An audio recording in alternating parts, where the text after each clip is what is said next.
What's Welcome up, baby? to the Will Podcast. I'm George Hudson. Joined with me, as always, is Robbie Colbeth.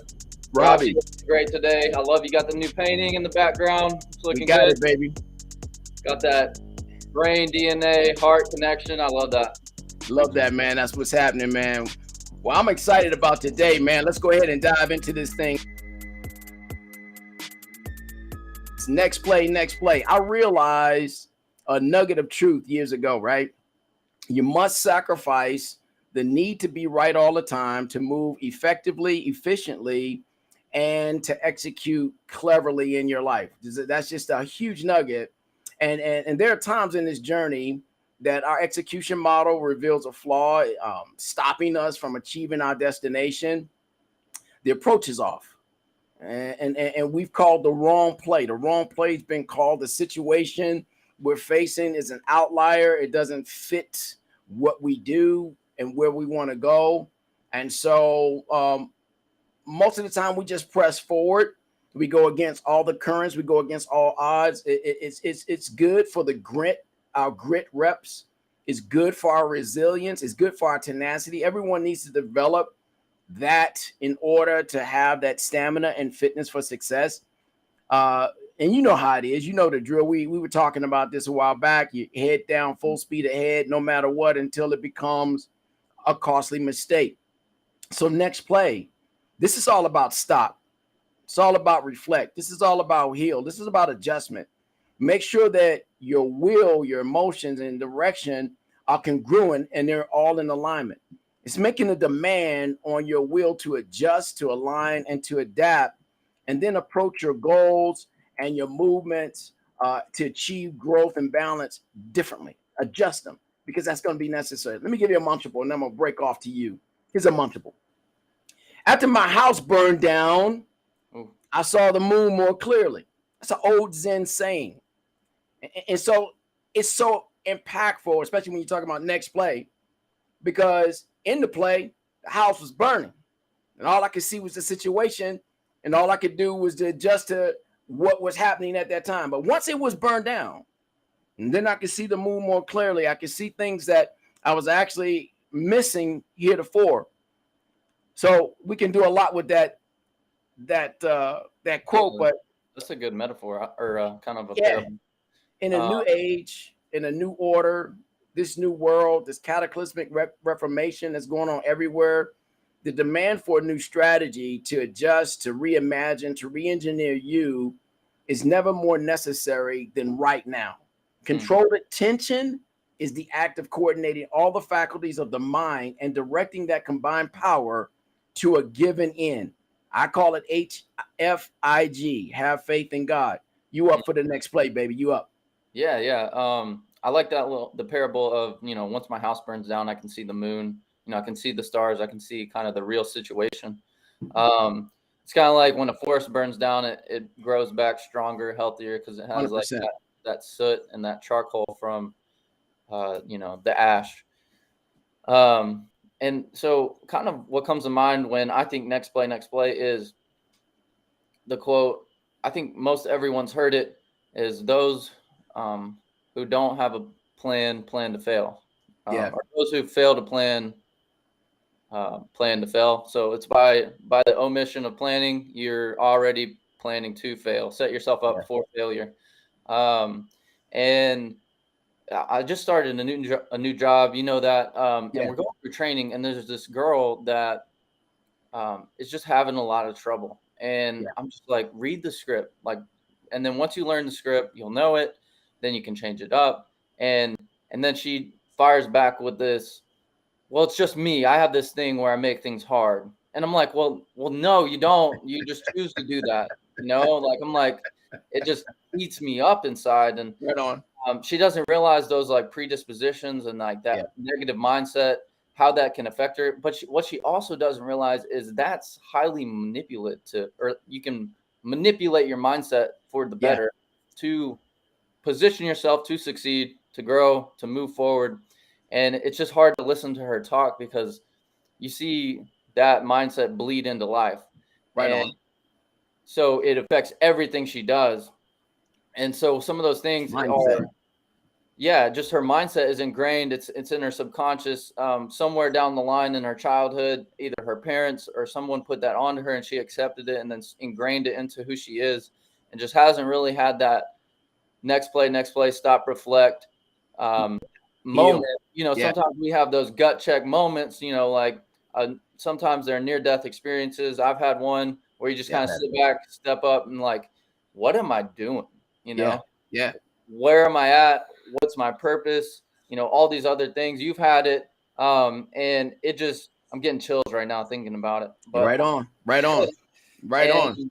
it just, she hasn't had that. So she's going to be in this perpetual cycle. And, you know, she was discussing a little bit about her spouse or her relationship with her significant other, and how no brainer, like it's not going well, you know, like, and it's hard because I don't say that to poke fun at her and Right. like put her down in the dirt, but it's not a shocker why certain things aren't working out in her life because of her mindset and Right. because of where she's at in her thought process and that sort of thing. Like, we sat on the phone with the trainer and went over this training for like 3 hours, and we're reading a script, doing a mock call, and then when it comes time to do the call, she just like folds. And then, well, I don't know which script we're using. I haven't seen that in the script before.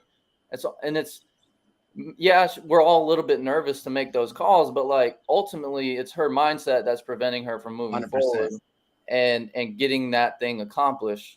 And then it all her actions are just compounding too. So it was like later in Compound. the day, she was like, yeah, I need to just start making money because this position's 100% commission. And she's like complaining about not starting, not making money. It's her like fourth day of training, I think, and it was my first. And she was like, yeah, I need to get the ball rolling. I need to, but are you doing the things outside of work? Are you reading the script? Are you prepping yourself to mentally make that money? And I would say that answer is emphatically no, because her mindset shows that. And it's cool to see because George 3 or 4 years ago wouldn't have recognized that. Right. He'd be like, yeah, I know, I agree. Like, this is hard, and I need to be making money too. I deserve it. Yada yada yada. You know, kind of the entitlement mentality kicks in. So next play, man. Next play. I'm vibing with you. I understand where you are right there. The next play, the goal doesn't have to change, but the way you run the play might.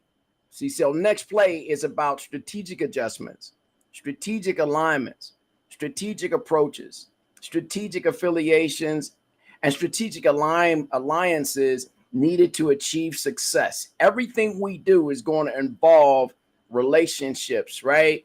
Of every sort, even the relationship between our consciousness, our subconsciousness, our emotions, our intellect.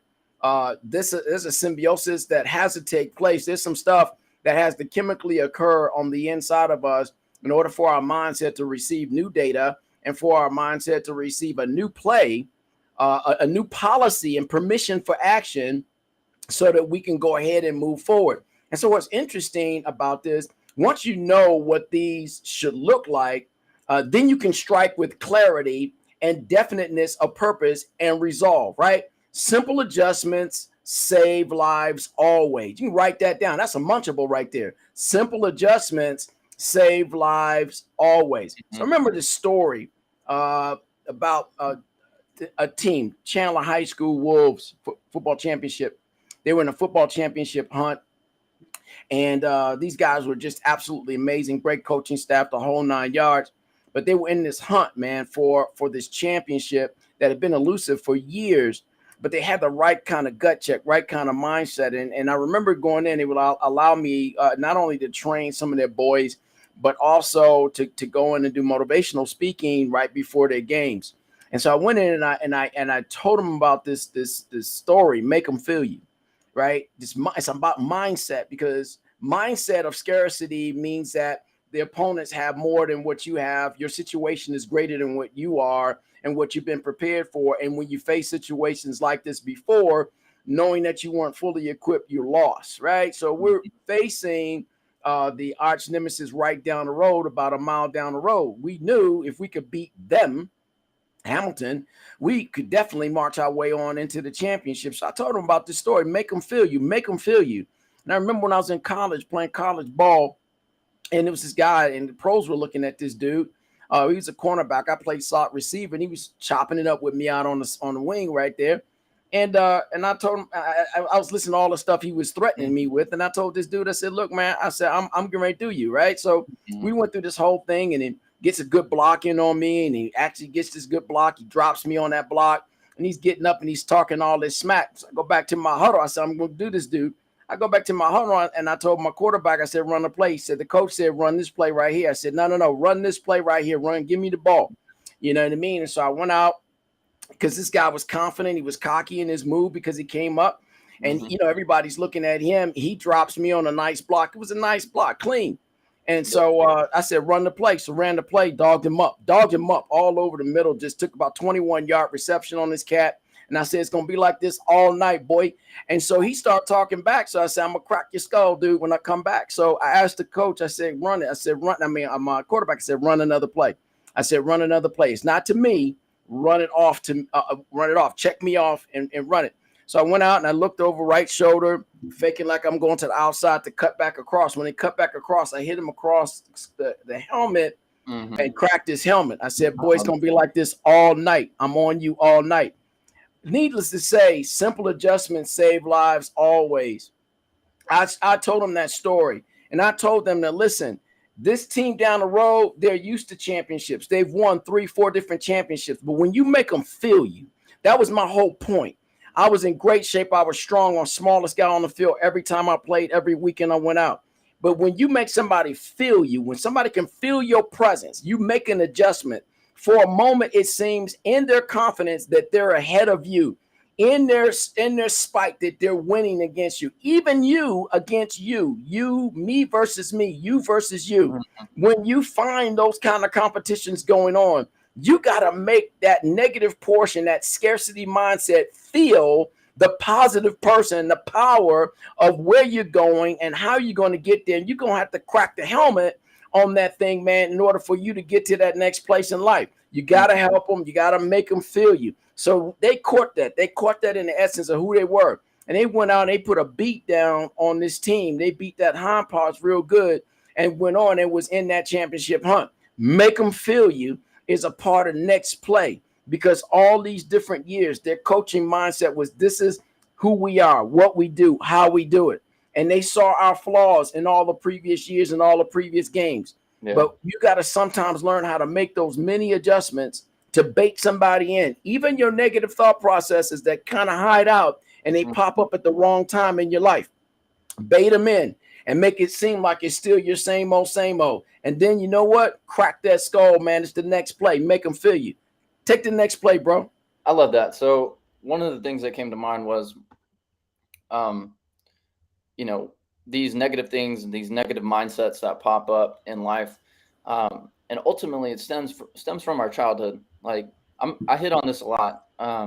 And childhood trauma is going to reveal itself when you're tested. Yep. How you respond to conflict and tense situations are always going to present themselves in sports, in relationships, in kind of daily life. It's easy when you're not tested to be cool, calm, and collected. Like everyone's patient until they're not, until you feel that pressure. Till they feel that pressure. Like there was a girl on one of the calls earlier that I had, and she said, phone calls can be so relaxing. I like doing them, but then sometimes I get pissed off. And I'm like, yeah, well, I'm relaxed, but sometimes I get mad, and so it was just funny because that quote, when she said it, didn't really trigger any mentality or like any mental notes. But when I'm looking back on it, is like, we really don't know who we are until we're tested. Right on. So it's in those tests, in those like conflict moments where we're really like, okay, who is George? Who is Robbie? And how can I be who I want to be in those tense moments and perform and show up and execute? And the only way to do that is to continue to test yourself. That's it. Get in the game. You reframe, plan that next step, get in the game. You know, your play right now might not look like the end zone, but ultimately that's the goal. That's the goal right there. And so some of those things that come to mind is like you have to keep planning the next play regardless of where you're at, and based on your goals, based on, you know, who you want to be, based on morals, based on your spirituality, based on religion. You know, you have to collectively figure out who are you and how do I be who I want to be, and what are the things I need to remove from my life that's preventing me from doing so. And then once you know who you are, you can go out and achieve these results because you almost move so swiftly that you don't have to think about what you're doing. You don't have the second guessing. You're your own man. You're like the 7-nation army about to go take down, you know, Rome, and you don't need anybody else. Right on. You have support, but you don't necessarily need it because ultimately you're in charge of you. That's good stuff, man. No one's going to come and tell you to turn off the TV and go out, go read. You know, no one's going to tell you to turn off the TV and start that side hustle on YouTube.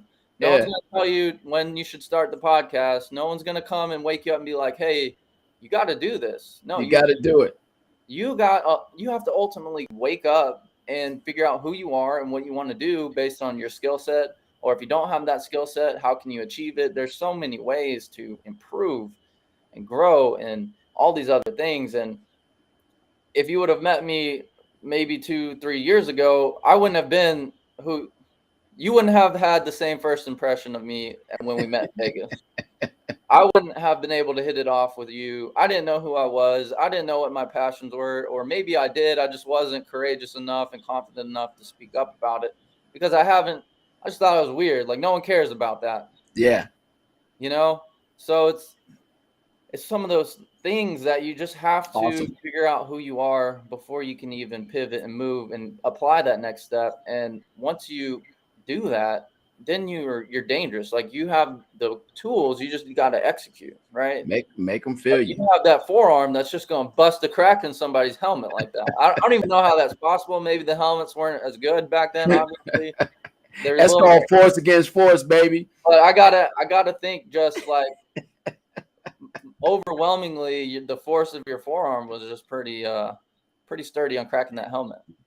Well, I used to do some martial arts, dude. And I've actually, by the grace of God, not breaking any bones, but I've actually smashed 6 boards together. No. That's insane. On an elbow strike. And Grandmaster Choi taught us something, and he taught us about it was a combination of things. It was strategy, speed, sequential movement, synergistic movement, symbiotic movement. So you can succeed and you have to stick to it, right? I'm gonna give you those back in just a minute. But nevertheless, you mentioned pivot. When you shift your body, by just shifting your body the right way, shifting on and pivoting through your hips the right way, you deliver 4 to 7 times the amount of your weight and pressure onto the object that you're directing it on. So 6 boards right here. We were doing a fundraiser for a kids program in Charlotte, North Carolina. And so I just pivoted and delivered the blow.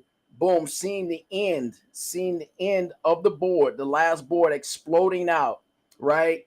That was the goal. That was the objective, to make that backboard explode, make the other 5 boards, although they were broken, stay intact, because I was making them feel me. That's the point I'm trying to get to. Using the strategy, delivering the impact that's necessary, that all the other forces don't look like they've been challenged or hit at all. But that backboard, which is the main one in control, that's been blown out and shattered. And so they watched that. They filmed it. It's literally on film. They filmed that whole thing. They said, what kind of gimmick is this? It's not a gimmick. And so I had to do it again. And I did a kick the same way. Had to do it again because it's all about penetrating power. And we've got to learn strategy. What is the penetrating power we need to deploy first in strategy? What is the penetrating power? First, we got to get out of scarcity mindset and into abundance. Number 2, you got to move with speed. Once you know what you're supposed to do and how to do it, you got to move with speed. It's got to be delivery, and you can't have any fear about dropping that thing on there. Next, sequential movement. Sequential movement, but it's a term. It means movement. It's a figure of the body section going through a series of changing positions. It's almost like mechanical movement, and it depends on many different factors, including your muscles, your dynamics, your joint action, shifting of your body weight, changing in your balance, all kind of things, right? But it's controlled. And so that sequential movement, you got to have that along with your strategy, your speed, and then it's got to be a synergistic movement. Everything's got to work together. And then that symbiotic movement, no wasted steps. Your codependency on all the other things that you've already put inside of yourself. There must be a symbiotic alignment to all of that's going on so that you'll have a greater contribution from what you're trying to accomplish off the single thing that's in your mind to succeed. And that's where success comes. And then you stick to that until you have to make that adjustment again. And when you make that adjustment again, it's for that area that's in your life that's now under attack because it no longer fits the situation the way it used to be. Next play. Yeah. So another thing you hit on was like reorienting your plan. So, you know, I see that painting behind you, the brain, the DNA, and heart. So you have to get them all in line. So based on who you are, which is your DNA, like your makeup, and then based on what you want, your thoughts, and then your 100%. Heart desire, because the heart is so strong, your emotions are so strong. But if it's not guided by logic, then you're just a loose cannon. That's it. So it's like fixating all that mind, like who you are, what you want to do, what your heart does, your emotional desires, fixing it all on one point. And then you can do something crazy like chopping 6 blocks in half with one punch, or kicking it and breaking down blocks. And then people look at you like, no, that's not real. It's rigged. Something he's doing is wrong. That's illegal. You know, I don't know, with whatever form of business or whatever practice, like, you know, but people will always make things up about who you are and what you're doing, and why it's not good and okay, and they'll make judgments and that sort of thing. But ultimately, you have to tie that the will, the heart, and your thoughts and who you are together, and then you can really achieve something great. Something I heard recently, a guy, a lot of people know him, David Tyree, the receiver from the Giants. He made that really great catch in the Super Bowl, one of the best plays ever. And you know, it was a prayer. Eli just threw it up and it just stuck to his helmet, you know. But he had this, the quote he said was like, you have to maintain a super high level of focus to achieve anything great. 100%. We live in a world of so much distraction, so much noise. And so when you're distracted, your head, your brain, your thoughts are divided. So you're not as intent and focused on achieving that goal and achieving that, you know, mission that you're set out and you believe who you're designed to be or who you're supposed to be, you know, and then it's all thrown off. It's off balance. It's like, I think of like having all the levies and, you know, the scale and balance to really step back, decide who you are, what you want to be, and what your desires are to really go and get that. And we live in so many distracting, you know, he brought up the Roe v. Wade, and immediately triggers are pushed. You know, we're distracted, we get mad, we're like, no, that's BS, or yeah, hoorah, you know, like whatever side you sit on, that's a major distraction and a hot button topic that sometimes I think the press and the media really uses to distract people. Hey man, that's spot on, dude. You know, and then we have the gun issue, whichever side you sit on, again, can be a major distraction if you let it happen. So there's so many polarizing topics nowadays that you could get lost down the rabbit hole talking about why you hate Trump or why you hate Biden or why you love Biden and why you love Trump. But like, what does that do for you? And then I think back to this quote. It's a loose paraphrase of Hippocrates. You know, and he says, his friend comes up to him and says, hey, I got to tell you this thing about your friend. And he's like, hold on, let me stop you right there. Do you know if it's true? And the friend's like, well, no, I just heard it from somebody else. Right. And then, so basic. All right. Okay. Before you tell me, let me ask you question 2. Is it beneficial? will we profit from this? What you're about to say? No, well, it's just kind of extraneous information. Okay, well, okay, I could see, and the third question was something like, if you know it's not true, if you know I won't benefit, then why would you ask me? And I don't want to hear it, basically. Yeah, that's a basic. That's kind of rude to say to someone, but like your thought process should be that, like, should I invest my time? Maybe I don't verbalize that to that person, but I'm just not going to put energy into that, so they won't speak about it. The scriptures say, guard your heart, because out of it comes the issues of life. You can't just let any invasion come into your mindset. Just like in the scriptures again, he said, the Lord says we have control over the birds of the air, right? Over the creepy things on the land and in the sea, all the things in the sea.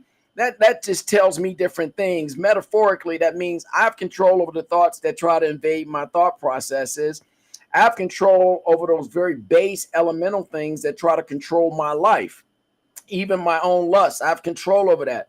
And then I also have control over those deep-seated things that are in the belly of the rivers of life, where thought, where process, where implementation all occurs, and it's happening in the dark seas of our understanding or lack thereof. And so when he told me I had authority and control over all those things, not just the literal, but also the spiritual, then I'm like, wait, here's a munchable.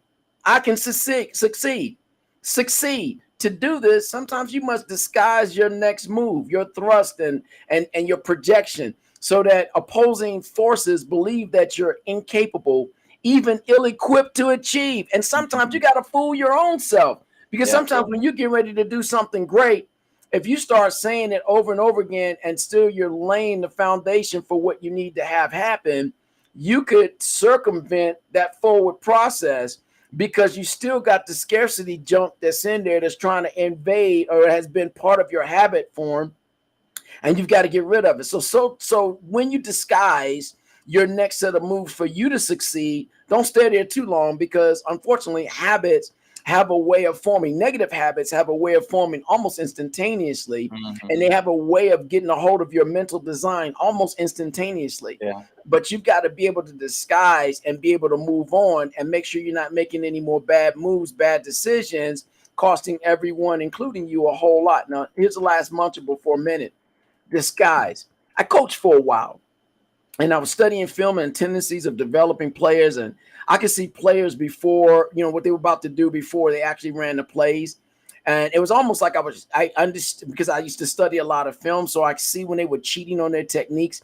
I could see when they were telegraphing the play that they're about to run, and the defenses and how they were going to blitz on this, that, and the other if we showed a certain thing. So what I would do is have our team run a disguised play. So I lend to the tendency and to the strength and the confidence of my opponent. The purpose behind that is so they can gain more confidence, to make them believe I can win. And so I would run a couple of plays like this. And then after I run a couple of plays like that, then I ran to our strength. Having exposed all of their telegraph, having exposed their areas of weakness, I ran a play to our strength, knowing that we were in symbiotic, synergistic relationships, knowing that we had already adjusted and figured that they were probably going to run that way because of what we've done before in the past. And so they had a confidence, but we had a greater confidence when we ran to our strength. We knew that we were bringing them in by running to their strength, but we knew in our growth mindset, hey, we can succeed as long as we are on one accord. We're synergistic, we're symbiotic, we're working out this strategy, we're moving with speed. There's nothing that can stop us but ourselves. We've realigned ourselves, we've practiced our new self, and so we're able to go and execute on this next play. So this play didn't work. It was designed. Next play didn't work. It was designed. But the next play, it was designed to work. So we would get our first down or get big yardage, or we would score. And after a while of doing that and the other team not realizing that was a strategy, we demoralized their confidence. They realized that their plays weren't working. So now they start coming up with a whole set of different defenses and a whole set of different offenses. So we've got to, and so I looked at that as a life skill. And as a life skill, when I see something going wrong, I have to examine my play. My play calling might be off.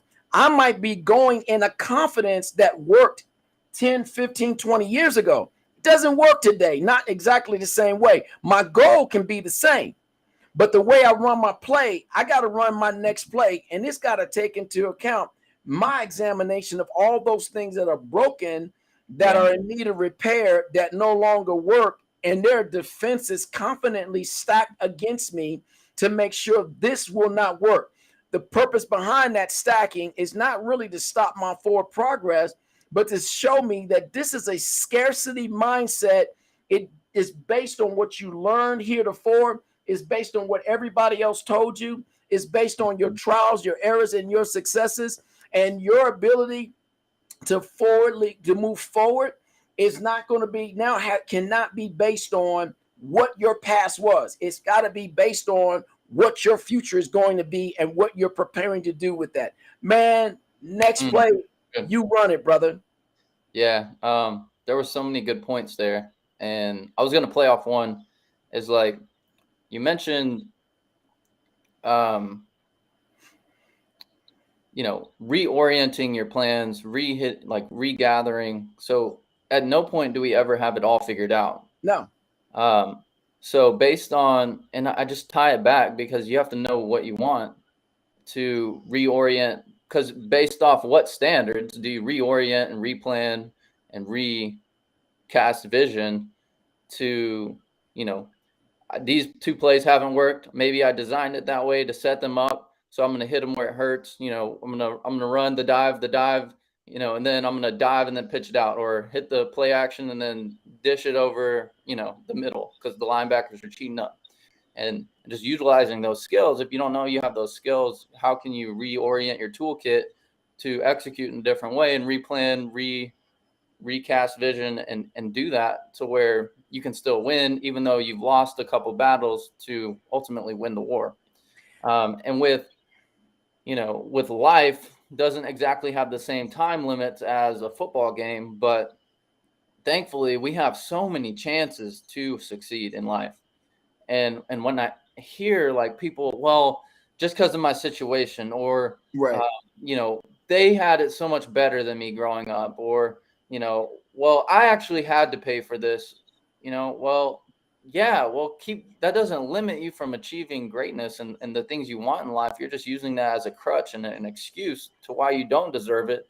And, the outer forces aren't going to present themselves to you. When the student is ready, the master reveals itself. Like, if you're stuck on that, well, I don't deserve it mentality, nothing ever will present themselves to you to get out of your disaster situation, Dude, you're killing it right now. I got a nugget, a munchable while you were dropping the mic right there, bro.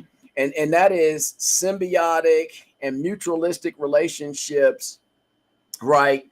That's two unlikely people or things coming together to produce an uncommon result of greatness. No, listen. Just don't become codependent in that area. So futuristically speaking, and bringing it back down to something we can understand a little bit basic, you need mentors. We need to get some people in our lives that have been successful in different places in their lives, and they can bring a current of wisdom to our understanding, so that it can flush out and push away all this other stuff called trial and error that hasn't worked, so we don't spend a whole lot of time in that area anymore. With this new current, its job is not to tell us what to do, but to cause for our minds to get a new thought process. We got a thought about where we want to go, what we want to do, what we want to be. God's given us a blessing and given us a gift and showing us a way. And now somebody came in with a divine interruption to give us a fresh idea. That fresh idea, now moving with our plan, creates a bigger and better idea. It's not necessarily, and this is where parenting comes in. We have to parent our own selves and adult our own selves. It's not that when we hear our parents' lessons, like I hear my lessons of my father and my mama sometimes in my head, but it's not for me to follow what they said, the rule, the regulation anymore. Right. The purpose behind my brain bringing it back up, my brain is telling me you're stuck in this spot right here. So the lesson comes up, and the lesson then interrupts the flow. And when it interrupts that flow that's going on inside of me for me to get to my goal, its purpose is not to stop me from getting my goal. Its purpose is to bring me a current, a wave of new wisdom, knowledge, understanding, and perfect discernment, so that between the two thoughts, two unlikely thoughts, something greater, something more beautiful, something more powerful will produce that uncommon effect that I need to change my game and to bring me closer to my goal. Next play, baby. You on deck. One thing that came to mind was the idea of autonomy. And like, I'm going to say this phrase and then explain it, and I'm not meaning it in a bad way, but it's like, I don't need the people around me to be successful. Like, I don't need them in my life for me to be successful, right? Ultimately, I'm going to do it regardless of who is around me. Right on. I choose to bring people in me or in my life that will help my current flow, that will expand my vision and create something bigger and better. 100%. Like you're saying. And 100%. I'm very, very grateful for the people in my life, like you and some of the other people that help me with work, or my parents, or that sort of thing. But ultimately, if we don't have this sense of autonomy and this desire to own our actions, even the mistakes, yes, you know, the world is hurting for a sense of self-responsibility, self-respect in that way. Because if you're always blaming other people for what happens to you and your situation, and you have that victim mentality, and yes, tragic situations do happen. I don't want to like underscore that, but ultimately my life is mine and I have to make it happen, Captain. You know, like I'm the captain of my ship. I got to take control. You know, there are outside forces, but I have to do everything in my power. If I have these goals to make things happen, I have to make it happen. If I want that, if I say I want that, then my actions have to translate with that integrity, you know, like that sense of, do my actions communicate my words, and do my words communicate my actions? And are those in line with who I want to be and who I need to be in this life? So that autonomy and attaining that, and that desire to, you know, be that one-man army, and no matter what, no matter who's in my life, I'm going to carry my cross. I'm going to carry your cross. I'm going to do whatever I can. You know, if I have to carry 3 crosses, I'm going to cross a line, right? I'm going to go that second mile, that third mile. You know, I'm going to figure out, okay, how does a person really even do that? You know, has someone done it before? And those are the people that I'm bringing in my life that are just going to feed into my vision and my goals, right on. and all in line with my morals and who I want to be. So it's not like when people say live your truth. Well, you're really living your opinions, because truth is universal. You know, it's not subjective. Absolute. You know, gravity is objective. Everyone's going to fall off a building unless you have some unattained or undisclosed superpower to fly. You know, everyone's going to smack on the concrete. I love this scene out of The Other Guys with Will Ferrell and Mark Wahlberg, where, you know, The Rock and Samuel L. Jackson are running off the building, and they're like, aim for the bushes, you know? Yeah. And there's no bushes. They just flat right on the concrete. So in that movie, like, they're the superstars. They got it all made. They're like, you know, the for lack of better words, the badasses in the cop room, you know. And then even then they can't fly, you know. So truth is objective. There's subjective opinions based on your interpretation of truth. So, but ultimately, you have to inline your vision with some of the aspects of the objective truths of this world to really achieve something. Like the Wright brothers, they understood gravity, but they built a machine that worked against it. You know, it was their interpretation of the truth in an accurate light that allowed them to understand how to make a wing and you know, fly and float in the air, and make a little engine to lift it off the ground. and have it self-propelled, and then have wheels where they could even land on it. So none of that could have been possible if they didn't understand how gravity worked and had some sense of reality of there is an objective truth. Like if you just deny reality, well, we wouldn't have airplanes. We wouldn't have cars. We wouldn't have this laptop computer that I'm sitting here, on the Zoom or FaceTime with. And so you have to have some sense of objective reality and objective truth to really even go out and do anything in the world. Next play.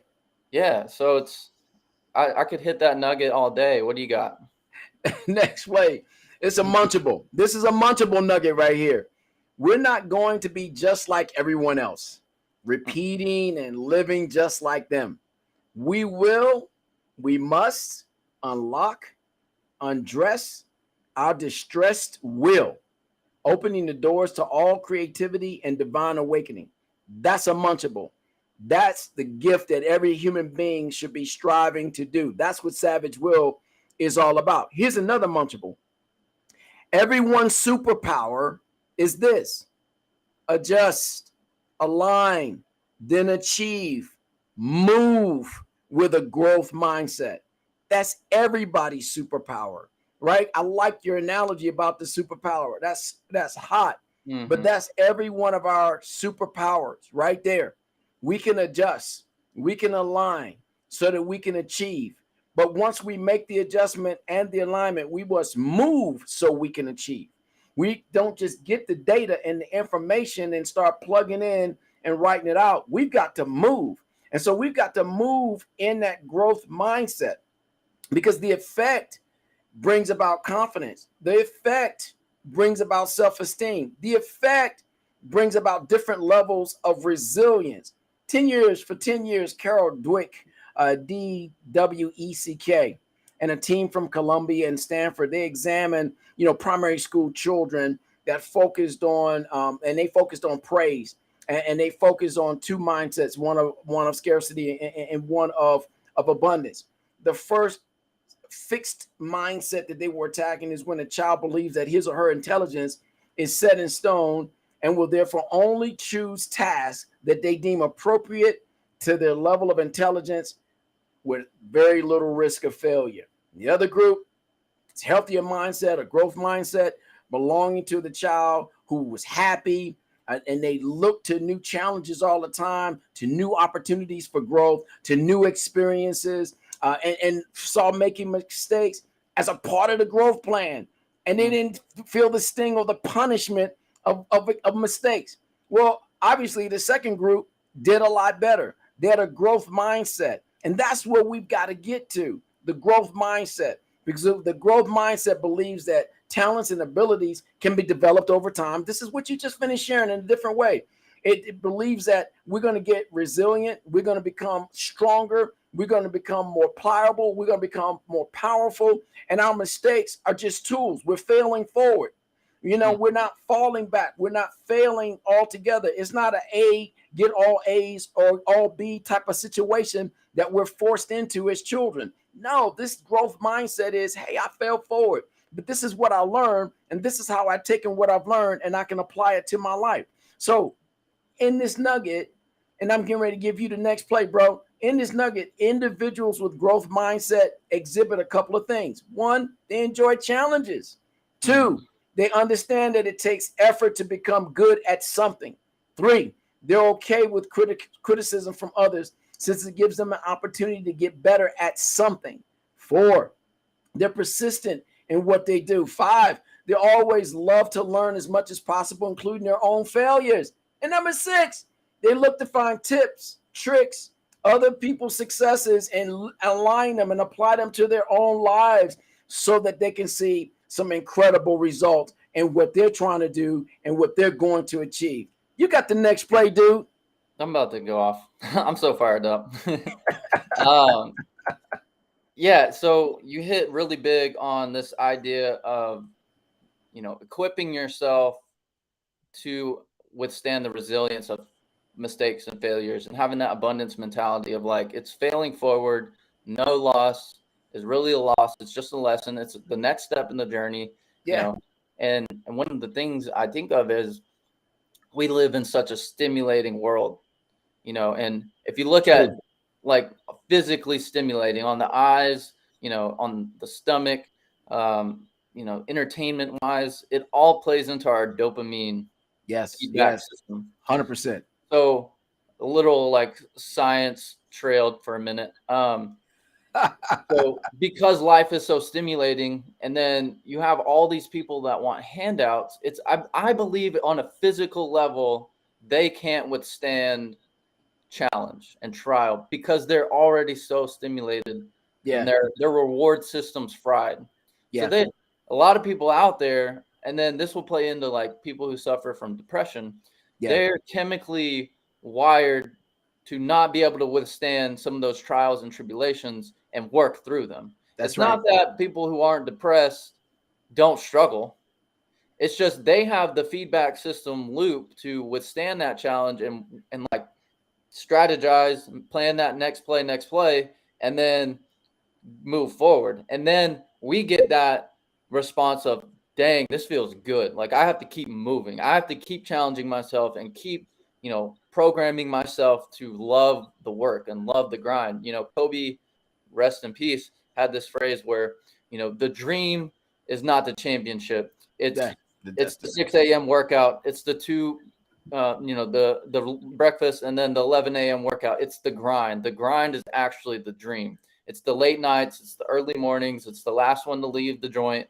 And then, doing the things that others won't do is really the dream. That's where the satisfaction comes because, you put into it what others didn't and what others weren't willing to do. And then, on an internal basis, you pushed yourself way further than you ever thought you could do, way further than you ever thought you could be. So I always think of all these successful people like, man, when are they going to stop? They're already so rich. Elon has Tesla. Why do you buy Twitter? And then, but I back up and think about it. The man who loves walking will go further than the man that loves the destination. Exactly. So it's not that they love the destination. It's just their work ethic and their practice and their mindset is just designed where they can't fail because they love the grind. They love that obstacle. They love, waking up in the morning and trying to solve the world's problem. Obstacle is the way. The obstacle is the way. Yeah, exactly. Jeff Bezos in 90 something or 80s, saw the power of the internet and thought of, hey, it's a shot in the dark. I'm going to make a bookstore online. Do it. Yeah. And then that's what we have today as Amazon. And, not many people knew about the internet and, all these other things, but ultimately he had the vision to see it despite what everyone around him may or may not have thought, and the people closest to him invested because he saw the vision well enough to cast that vision to other people. And then ultimately it didn't matter who said no, he was going to find as many people as could say yes and get this vision launching and mapped out that were needed to make it work. So in wrapping that up is like, you have to enjoy the grind. You have to enjoy the journey. And that is the actual dream. The championship is great and it's sweet. Yes. It's that cherry on top with the whipped cream on like a cookies and cream sundae. But you got to mash up those cookies. You got to milk the cow. You got to do all the work. And no one really wants to see that. They're all love the celebration, of popping the champagne. But they didn't put like the 25, 30 years that Steph Curry put into playing basketball, and his talent is unparalleled. No matter how much I play basketball, I will not shoot like Steph Curry. I will not dribble a ball like Steph Curry. He put that work in. He put the work in and maximized his DNA, I would say. And he's not done yet because he's probably going to become a pro golfer when it's all done. Yeah. Because he's multi-talented. He's crazy. One of my favorite people to watch. I love him. I love him. Yeah. Go ahead. Take it away. I got the next play. Yeah. Next play. You're up. Is the next play. I'm gonna give you 5 carry out munchables, right? But I'm gonna start with this statement. Believe what you're saying, then others will believe you. Yeah. Believe what you're saying, then other people will believe you. So make them feel you. That's what that was all about. Right. Make them feel you. It's all about put your work in, pay the man. Make them feel you. It was all about grind. Make them feel you. It's all about get paid. Make them feel you is all about be better, and then be better than your last best self. Make them feel you is all about execution. But here are those 5 carry out munchables specifically that I want us to take a look at in this grind right here. Step 1, understand where you are now. So start by accepting where you're stuck. And it's okay to be stuck. You're stuck because whatever you've been doing is antiquated, right? So the power of the habit has to be adjusted or broken so that you can continue to move forward. Number 2, it's that ownership, real like that. You have to take ownership of who you are. Yeah, I love that. Yeah. Step 2, figure out what's in it for me. What's the with them? What's in it for me, right? Find a way to discuss in private exactly what you stand to gain by making the change you need to make. It's like a chess match. It's a chess match with your soul, right? And you've got to be courageous enough to have a conversation with your soul, honest enough to accept the criticism that your soul is going to reveal about you, having an intellectual, diverse conversation, right? With your emotions engaged so that your behavior can in fact change and you can go to the next step. Step number 3, go small, man. Go small. Stop trying to do the big giant stuff, man. Just make a change. One little small change in your behavior, one little small change in your delivery can cause for incredible achievement.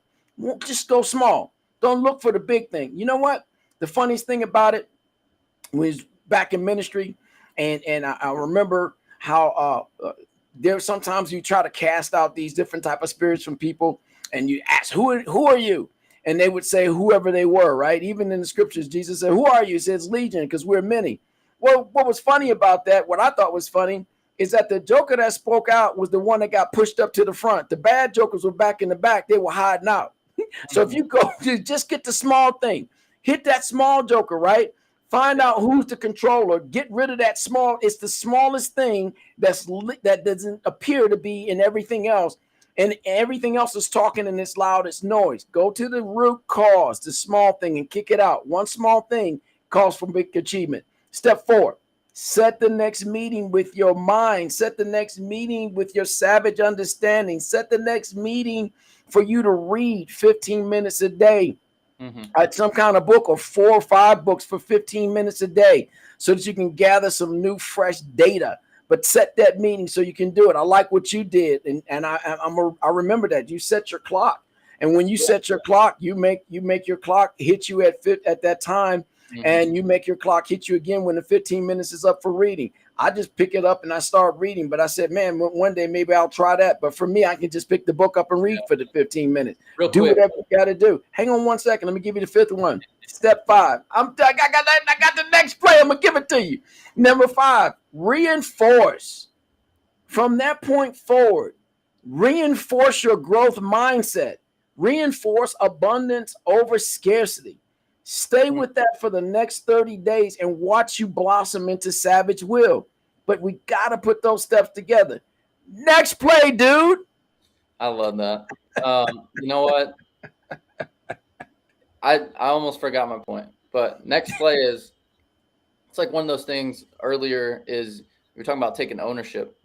And that's where the power is. When you don't have ownership, you don't have power, because then you don't have options. When you take ownership of your actions, then you can choose and decide. Like you were mentioning earlier with, we have command over the environment, like the animals, and then, so more mentally on the internal aspect, when I pick up a tennis ball and throw a ball, the dog's got to chase it because it's a dog, But George, the human, doesn't have to see something, the proverbial ball, to quote Stephen A. I love it. Yeah. I don't have to chase that ball, whatever the ball is, I don't have to chase that drama. I don't have to chase that gossip. I don't have to chase political pitfalls of the polarizing argument. Like Right. I can turn it off and be like, no, I'm in control. Where I put my thoughts, my energy flows, and like money goes, all those things, whatever the quote is, where my thoughts flow, my energy is. Yeah. So that's what separates us. And some people haven't mastered that decision-making process because they're overstimulated. They, and Mel Robbins has this great strategy. I recommend it for everything you want to do that you're struggling with, or even the things that you're great at, and it's the simple strategy of waking up in the morning when you're laying there and you're like, like I could totally sleep 15 more minutes. Hey, yep. But you have to wake up, shower, get dressed for work or whatever, she has this strategy that she really has perfected, and then count down to yourself 5, 4, 3, 2, 1. And then when you hit that 1, you get up and do it. It's almost like we're little kids. We have to parent ourselves, like you were saying. Yeah. And then you're like, yeah, I did it. That's the first thing I did this morning. I have that sense of achievement. That's the snowball of I did this little task. I rewarded myself with dopamine. I got that little kick, that little confidence of like, hey, I wanted to sleep in, but I didn't. I wanted to hit snooze, but I didn't, because I have things I need to get done, because I owe myself the satisfaction of the grind. And then getting that cherry on top of the proverbial metaphorical championship in your life. So dude, that's hot, man. All about hacking that reward system process. Hacking the reward system process. Hack it, munchable. Bypass the mainframe, the firewall, whatever you got to do. And another strategy I recently heard that I'm not as familiar with is if you work from home, this is great. Or if you work in the office, not as an ideal environment, but if you're in home, you have a really comfy chair, right? Maybe it's a beanbag chair, maybe it's a lazy boy recliner, automatic foot kick out, whatever you got. And then you have your workspace. Yeah. So you place that chair in the middle of the room, or maybe it's in the living room or somewhere. And then for 55 minutes of work, and then once 55 minutes is over, you go and sit in that chair for 5 minutes. And you're like, I did that, right? Yep. Like, work is hard. I have more to do, but look at what I just did. And then I'm going to go and attack that more. So it's like, I deserve rewards for my work. And the more you reward yourself with little wins and not that overstimulating champagne popping celebration, then you can hack your DNA and your reward system to enjoy the grind. And so your actions then fall more in line with your desire and your brain. Hot. It's all tied together. So you have to get your body sometimes to. That's the picture back there. I love it. It speaks so much to me. You have to kick your body in gear sometimes to make it do what you want it to do.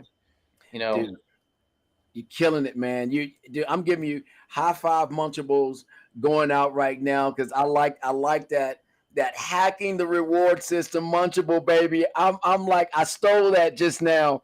I own that right now. Listen, Grandmaster Kwang Choi, I got to give him some props. We got a minute and a half left, man. Grandmaster Kwang Choi, I was in that place in my life. I was in transition, and he had allowed me to stay in one of his houses, right?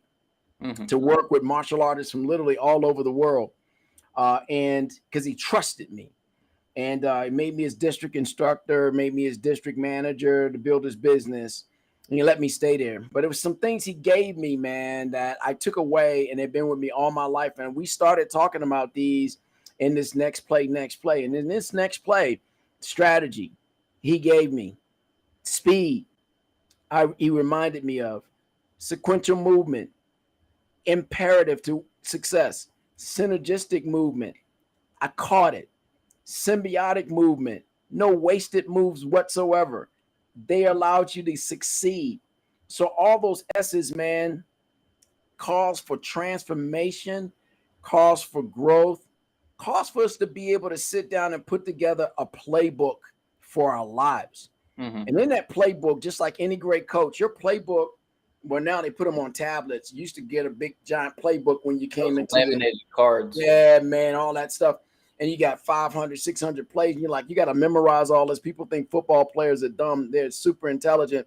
You got to memorize 500 something plays, 250 plays or whatever, and what you're going to do in formations, all this stuff. But at the end of the day, what you're going to do is run the next play that's appropriate to help you win at the line of scrimmage, and then ultimately to help you win that game. So you put your playbook together. It doesn't matter how big it is. Put it together, but play to win. Savage Will out. I love it. Just want to go over a couple things before we hop off.